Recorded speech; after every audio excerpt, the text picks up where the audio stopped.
नमस्कार, दृष्टि आईएएस के टुडेज जीके प्रोग्राम में आपका स्वागत है। सबसे पहले अभ्यास प्रश्न देखेंगे। प्रश्न था, यूनाइटेड पेमेंट इंटरफेस यानी यूपीआई किसके द्वारा विकसित किया गया है? भारतीय राष्ट्रीय भुगतान निगम, India infrastructure finance company limited, भारतीय रिजर्व बैंक या फिर इनमें से कोई भी नहीं। इसका सही जवाब है ऑप्शन ए, भारतीय राष्ट्रीय भुगतान निगम। हाल ही में भारतीय रिजर्व बैंक यानी आरबीआई ने क्रेडिट कार्ड को यूनिफाइड पेमेंट्स इंटरफेस यानी यूपीआई से जोड़ने की अनुमति देने का फैसला किया है। अभी तक यूपीआई को केवल उपयोगकर्ताओं के डेबिट कार्ड के माध्यम से ही जोड़ा जा सकता था। यूपीआई मोबाइल फोन के माध्यम से अंतर बैंक लेन देन की सुविधा के लिए एक रियल टाइम पेमेंट सिस्टम है।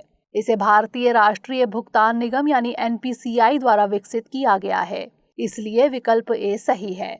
एनपीसीआई को आरबीआई द्वारा नियंत्रित किया जाता है।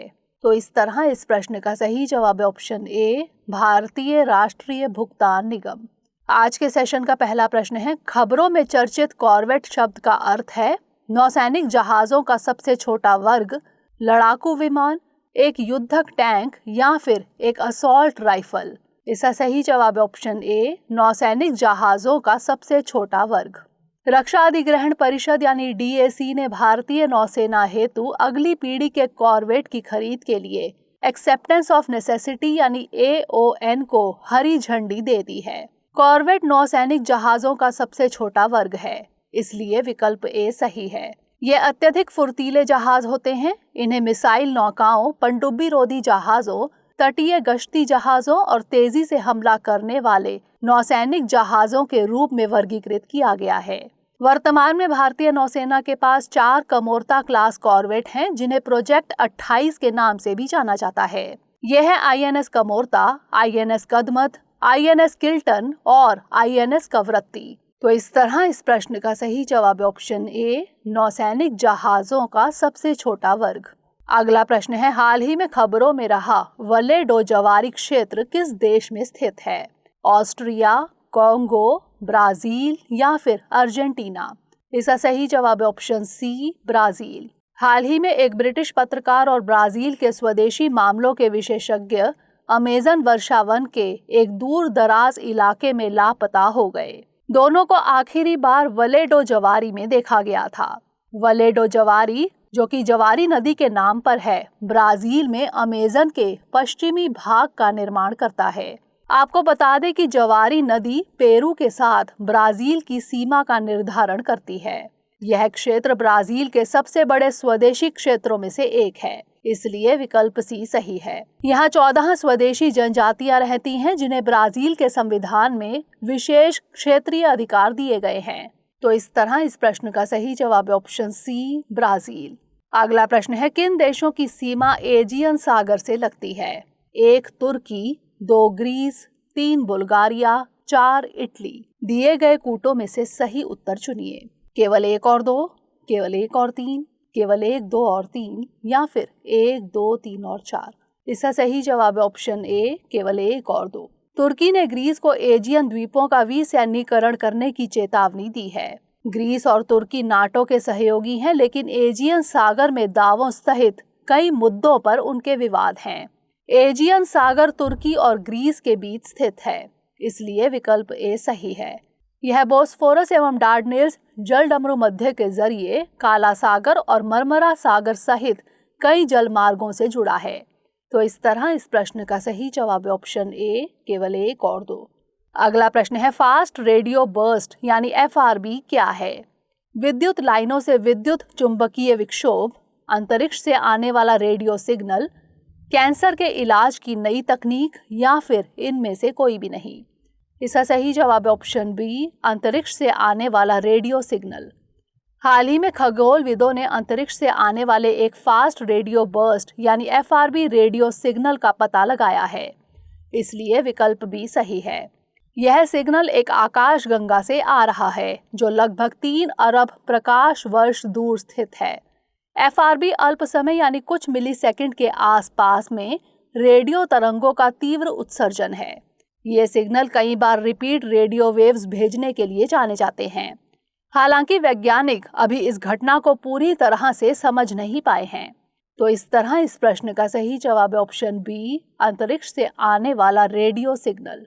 अगला प्रश्न है, किस राज्य में खेलो इंडिया यूथ गेम्स का आयोजन हो रहा है? मध्य प्रदेश, महाराष्ट्र, राजस्थान या फिर हरियाणा?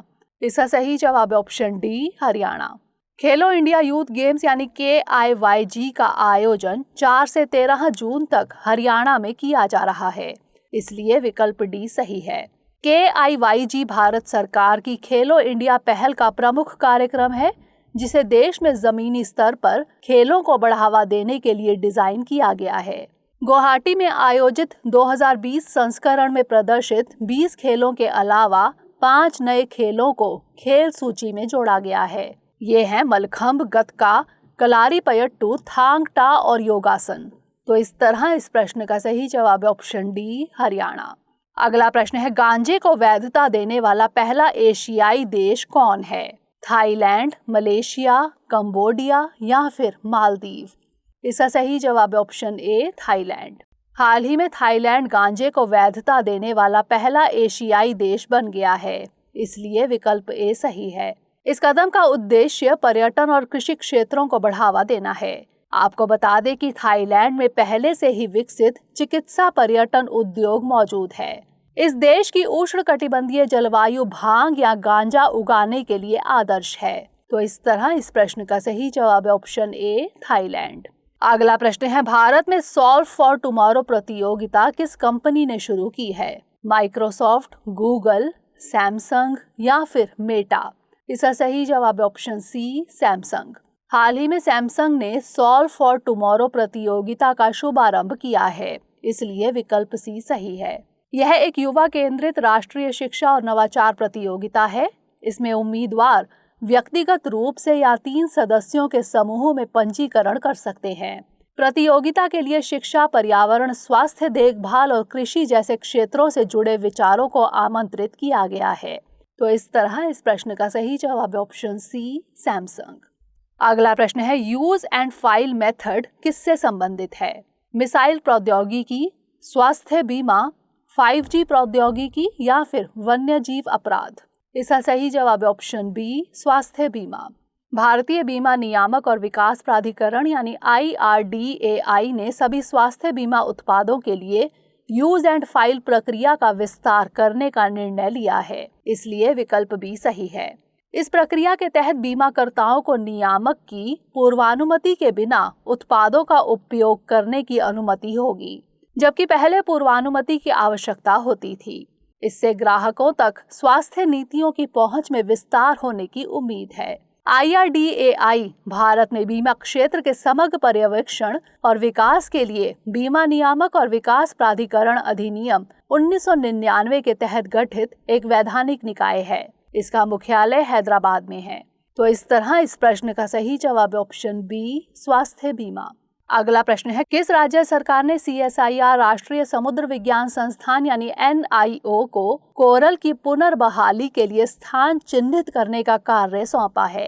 पश्चिम बंगाल, ओडिशा, गुजरात या फिर महाराष्ट्र? इसका सही जवाब है ऑप्शन डी, महाराष्ट्र। महाराष्ट्र सरकार ने CSIR राष्ट्रीय समुद्र विज्ञान संस्थान यानी NIO को कोरल की पुनर्बहाली के लिए संभावित स्थलों की पहचान करने का कार्य सौंपा है, इसलिए विकल्प डी सही है। कोरल छोटे और कोमल शरीर वाले जीव होते हैं। इन्हें वन्यजीव संरक्षण अधिनियम 1972 की अनुसूची 1 के तहत सुरक्षा प्राप्त है। NIO CSIR की 37 प्रयोगशालाओं में से एक है। इसका मुख्यालय डोना पाउला, गोवा में है। वैज्ञानिक और औद्योगिक अनुसंधान परिषद यानी CSIR एक प्रमुख राष्ट्रीय अनुसंधान एवं विकास संगठन है। इसका नेतृत्व प्रधानमंत्री करते हैं और यह नई दिल्ली में स्थित है। तो इस तरह इस प्रश्न का सही जवाब है ऑप्शन डी, महाराष्ट्र।